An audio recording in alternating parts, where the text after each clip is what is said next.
খেতে পারতেছি না ভাইয়া। আজকে 3 দিন মানে আমার পরিবার, আমার নাতিটা তুলতে না, কেউ যাইতেও পারে না, তো এতটুকু মানে আমার ঘরে।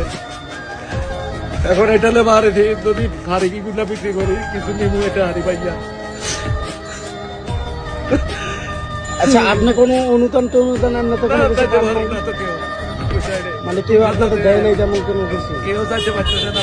এটা আপনার এলাকার নাম কি? আমার এলাকা তো পানি করে নিয়ে দুমসন্তা বালিকা যে এদিক থেকে ওই লিয়েছেন আমরা আপনি আমরা পেয়ারা লিয়েছেন।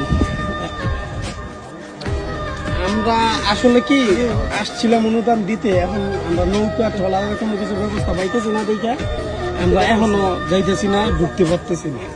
তো আমরা লোক গেছে, আমাদের লোক গেছে নৌকার জন্য, নৌকার যদি ব্যবস্থা হয় খোঁজ নিয়ে মানে একটু ভিতরে ঢুকলে ভালো হবে।